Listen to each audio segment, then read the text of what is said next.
నిజ దేవుడు, ఆయన సజీవుడైన దేవుడు ప్రవక్త ద్వారా ఆయన మాట్లాడి ఇచ్చిన ఆజ్ఞను సౌలు మీరినప్పుడు ఆ యొక్క సదాకాలము అతని యొక్క రాజ్యము ఇజ్రాయెల్ పైన నియమించాలనుకున్న దేవుడు ఆ యొక్క రాజ్యాన్ని తీసివేసినట్టుగా అతని యొద్ద నుండి, అతని కుటుంబం నుండి, అతని వంశం నుండి ఆ యొక్క దేవుడు ఆ యొక్క రాజ్యం పైన ఉంచాలనుకున్న ఆ యొక్క రాజుగా ఉన్న ఆ యొక్క వ్యక్తి పై నుంచి దేవుడు ఆ యొక్క బ్లెస్సింగ్స్ ని, ఆ యొక్క ఆశీర్వాదాన్ని తీసివేసినట్టుగా మనం చూస్తున్నాం. హల్లెలూయా.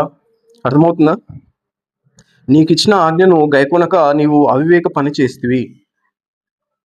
నీ రాజ్యమును ఇశ్రాయేలు మీద సదాకాలం స్థిరపరచుటకు యెహోవా తలచి ఉండెను. ఏమంట? నీ రాజ్యంను ఇజ్రాయెల్ ప్రజల పైన సదాకాలం నిలుచుటకు యెహోవా తలంచి ఉండెను. ఆయన యొక్క అభిష్టం ఆయను. హల్లెలూయా. నువ్వు దేవుని యొక్క మాట విన్నట్టయితే, దేవుని యొక్క ఆజ్ఞను గైకొన్నట్టయితే, దేవుని యొక్క చిత్తానుసారంగా నువ్వు ప్రవర్తించినట్టయితే నీకు నీ యొక్క ఆశీర్వాదం అనేది తరతరములుగా నిలిచిపోతుంది. హల్లెలూయా.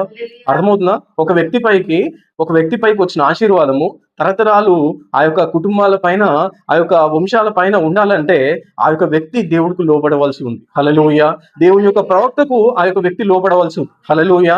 దేవుని యొక్క ప్రవక్తకు లోబడినట్టయితే దేవునికి లోబడినట్టే. హల్లెలూయా. సమూయేలు ప్రవక్తలో నోట్లో నుండి వస్తున్న మాట సమూయేలు ప్రవక్త అది కాదు, కానీ అది దేవుని మాట అయింది. హల్లెలూయా. దేవుని మాటకు నువ్వు లోబడినట్టయితే, నీ కుటుంబం లోబడినట్టయితే ఆ యొక్క కుటుంబం యొక్క వంశంలన్నీ కూడా ఆశీర్వదించబడతాయి. హల్లెలూయా. ఆ యొక్క వంశంలన్నీ కూడా అప్పటి వరకు సౌలు ఎవరో ఇజ్రాయెల్లో ఎవరికి కూడా తెలియదు. హల్లెలూయా. ఏ కొద్ది మందికో, ఆ ఇంటి చుట్టుపక్కల వారికో, లేకపోతే అతని స్నేహితులకు అతడు తెలుసు. కానీ ఇజ్రాయెల్ దేశం మొత్తం కూడా అతన్ని ఇప్పుడు గుర్తిస్తుందంటే కారణం ఎవరంటే దేవుడు. హల్లెలూయా. అతని కుటుంబంలో ఎవరు కూడా ఎన్నికగలిగిన వారు లేరు. హల్లెలూయా. సౌలు కుటుంబము ఎవరికి తెలుసు? సౌలు తండ్రి ఎవరో, సౌలు ముత్తాత ఎవరో, తాత ఎవరో ఎవరికి తెలుసు? హల్లెలూయా.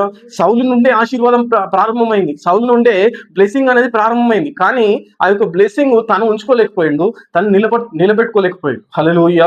తన వంశాలకి, తన తరతరాలకి యెహోవా ఆశీర్వాదాన్ని అతడు కోల్పోయినట్టుగా మనం చూస్తున్నాం. హల్లెలూయా.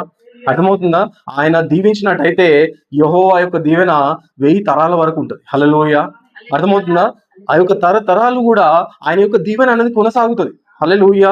కానీ అతడు దీవించబడిన వ్యక్తి, అతడు రాజుగా ఉండుటకు ఎన్నుకొనబడిన వ్యక్తి, అతని యొక్క సొంత తప్పుడు నిర్ణయాల వల్ల అతడు ఆయన యొక్క ఆశీర్వాదం నుంచి దూరమైనట్టుగా మనం చూస్తున్నాం. హల్లెలూయా.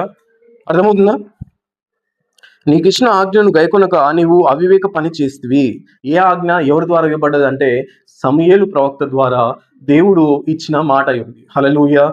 ఇప్పుడు కొంతమంది ఏమనుకుంటారంటే ప్రవక్త అని చెప్పేసి చెప్తారు. ఆ యొక్క ప్రవక్త ఏంది? ఇప్పుడు దేవుడు కదా మనకున్నది, డైరెక్ట్ దేవుడే కదా మనకున్నది అంటే, దేవుడు ప్రతి కాలంలో ప్రవక్త ద్వారా దేవుడు